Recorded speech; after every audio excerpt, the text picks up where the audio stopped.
Hello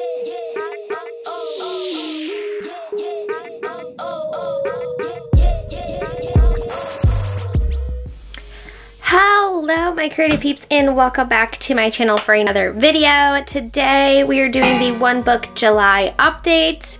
I'm really excited to share some things with you. Of course, I'm gonna flip through my bullet journal in a Hobonichi so far in July, but I also want to talk a little bit about some of the things from the book. So I want to talk about rapid logging and how I've been trying to implement that more and how I'm really enjoying it, as well as my little aha moment with the index, if you could. So at this point, I have, of course, read through the book about halfway. For those of you who, I got a couple questions and they said, I've been bullet journaling, I have a system that works for me. Do you think I should read the book? And my answer is always yes, just because even though it's the bullet journal method book, only a fourth of the book is actually about the system, like the key and the index and rapid logging and all that stuff. The rest of it is about his philosophy and his way of life and how he uses the bullet journal system to really not only document, but examine his life and constantly reevaluate what he's doing, why, how he's investing his time, and doing it without, you know, going through these big, long, like, pages and pages of reflections like some other things would require. He does it constantly, all day, every day, in a really quick, easy, simple way that just integrates into your life. So I think it's a good book in general, especially if you're into things like self-help or improvement and stuff. It's not really a productivity book, but it could help you be more productive. It's really about living your best life without all the frou-frou stuff. Hopefully that all made sense. So I'll leave the book linked below in case you're interested and you want to check it out and have not yet. Anyway, so if you're familiar with the bullet journal system, I'm going to go here first. I put a little index here. Now, to be honest, I never used an index before. I tried in my index. I never understood blah blah, put down my daily pages. This is the page my monthly spread is on, like whatever. But if you read the book, he doesn't put down daily logs in his index. I think that's correct. I think that's what I read in the book. If not, don't like, you know, stone me or anything. But anyway, so I never got the point of it because I was like, I can just flip through and do my own thing. But then he was like, your index is more of a reflection tool. You can use it as a tool to find on what page something's on, so it's a working index. But it's also so that at the end of the year or the end of the month or whatever, you can go back and you can kind of review what you focused on for the month. So what I did was I started my own index. Obviously, the pages in the Hobonichi aren't numbered. So what I've been doing is, so say I had a note on this page, I would put, this is the note and it's on October 9th. Because, you know, 10, 9, you get it? Because they're month and day pages. Right, so the only thing I'm putting in my index are things that are not daily logs, monthly logs, like kind of the planning side, and more just notes. So like in May, I moved again, so I had a moving spread. I got some polychromos, so I swatched them out.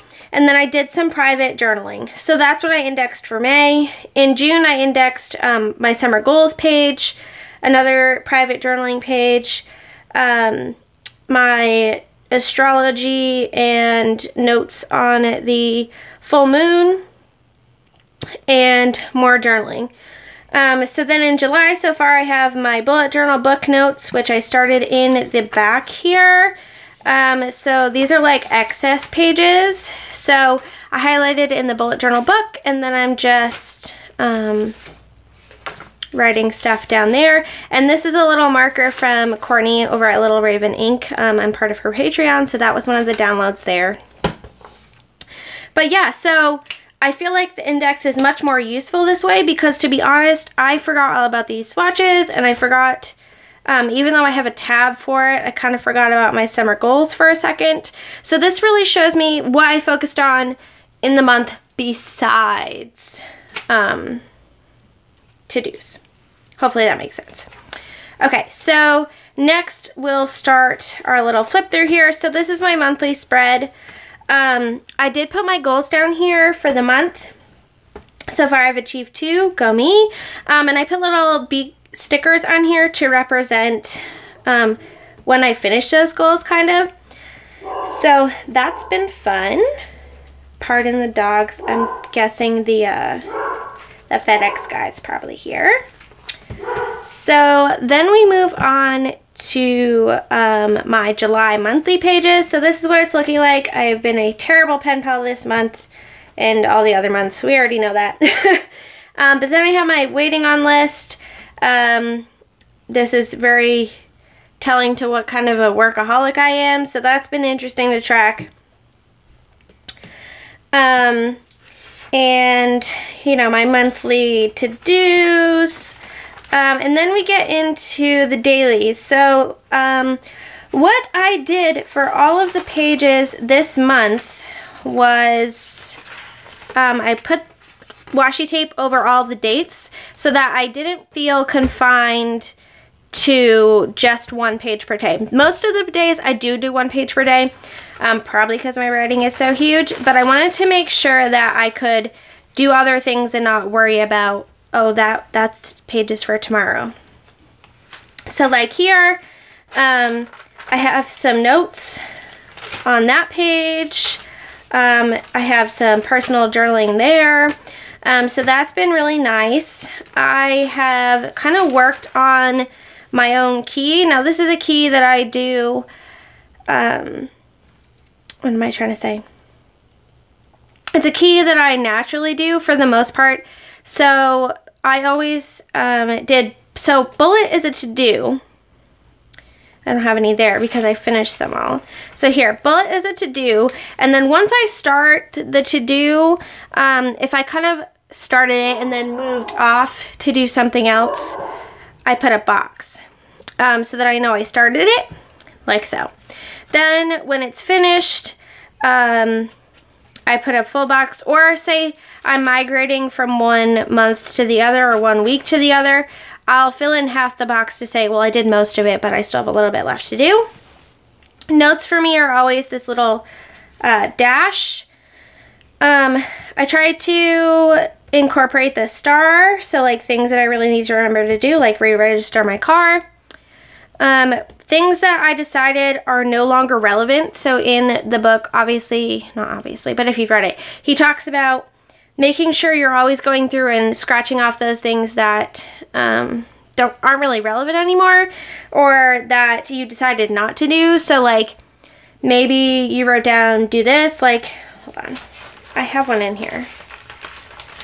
I just have to find it. I think it was on the weekly page right here. So buy a planner for a certain schedule that I was looking to, and do a books to read list. Those things either A, was no longer relevant, or B, I decided wouldn't be a valuable use of my time because it wouldn't add enough to my life. So those things got an X through it. Are things I'm not totally like off. Like maybe I'll decide I do want those, so I didn't cross it out. But things that are like totally a wash, I just put an X and a line through it to say like just forget about it, basically. Then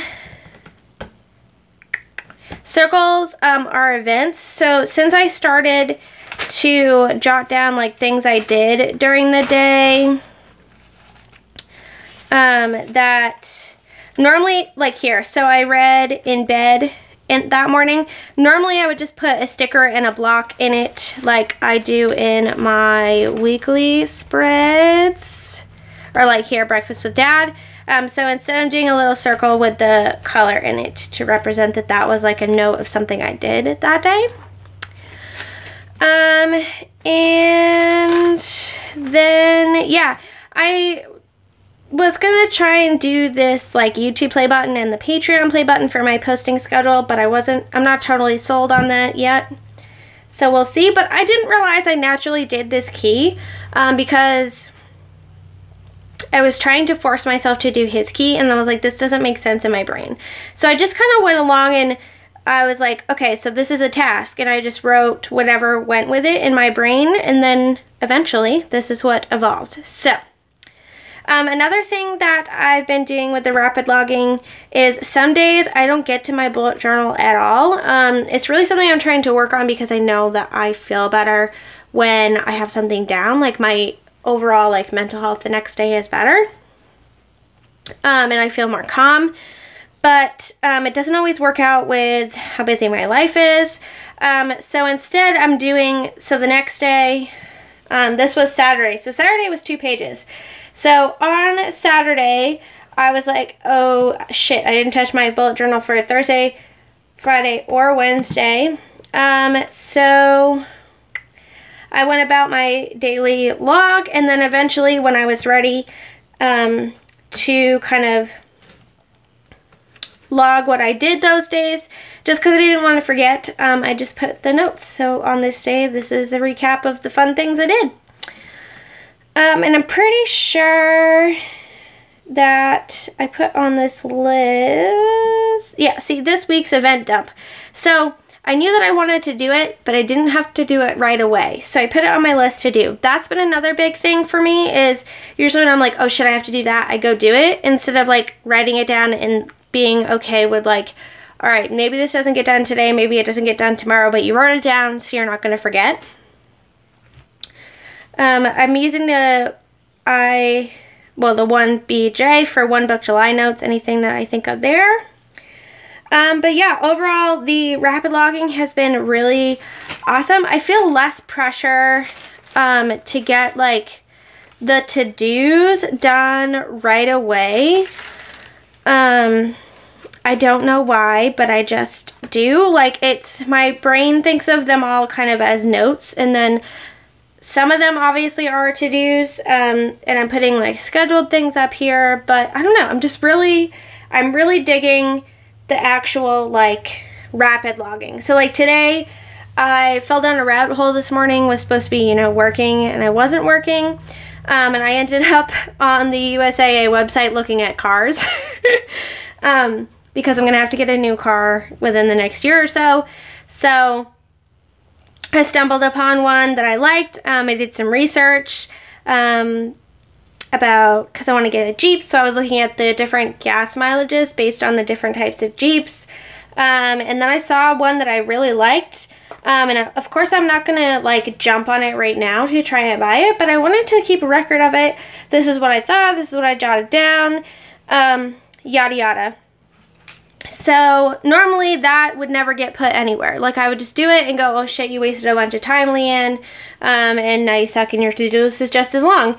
But instead of being like, you didn't do all these things, and just looking at the things I didn't do on my to-do list, I now see, oh, I spent time looking at that, and that's information that's useful for later. So there's that.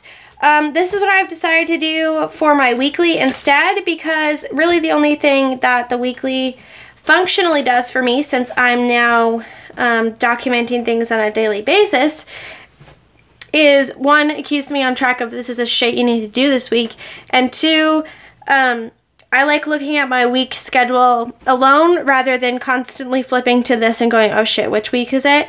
And then I get stressed out about the stuff I need to get done next week. So this is really working for me. The only thing I put on here are appointments, out of the blue things. So like my dad's birthday, and it's a full moon today. And then things I need to keep track of, like see in a week how many times I did blank. So these stickers are for when I cooked dinner for everybody. And think that's all I have to say for today. I hope you enjoyed my little One Book July update. If you've had any aha moments while reading the bullet journal method book, let me know. I'd love to hear about your little like things that clicked for you. If you're looking to learn a lot about the actual bullet journal system without reading the book, definitely go check out Romany's Realm's videos. I will leave Romany's Realm linked below. She's one of the ladies who does One Book July, but her brain just like, it's the way it works, it makes me understand.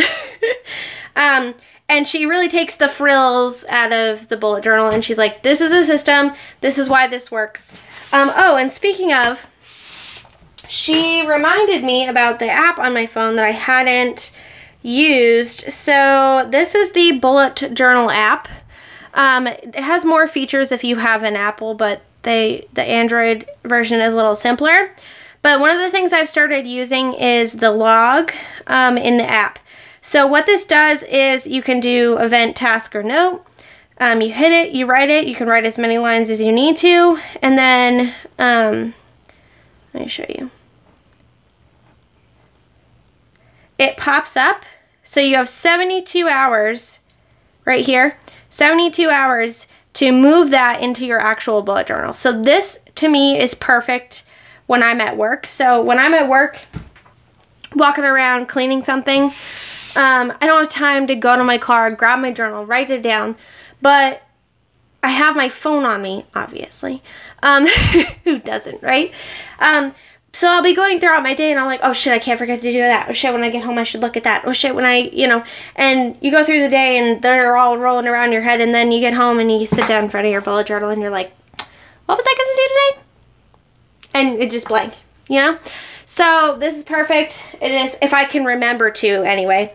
I pull my phone out, I go, here's the task or whatever, and there it is. And sometimes I forget I've written stuff on there, but the bullet journal, of course I swiped the notification, but you can set which time you want it to remind you for your reflection. So in the morning and the evening. I have one set around the time that I'm usually up and drinking my coffee at my desk. And then I have one set for the time where it's usually like, okay, get ready to wrap work up and make dinner, so that I have time to do these things. So now I'm really going. Anyway, thank you guys so much for watching. Please give me a thumbs up if you enjoyed this. I've been loving watching everybody else's One Book July videos. Don't forget to check out the book below and Romany if you would like. I have a whole playlist on past One Book Julys I've done if you want to check that out. That should pop up at the end of this video. And other than that, subscribe so you don't miss the next one, and I'll see you next time. Take care, guys. Bye.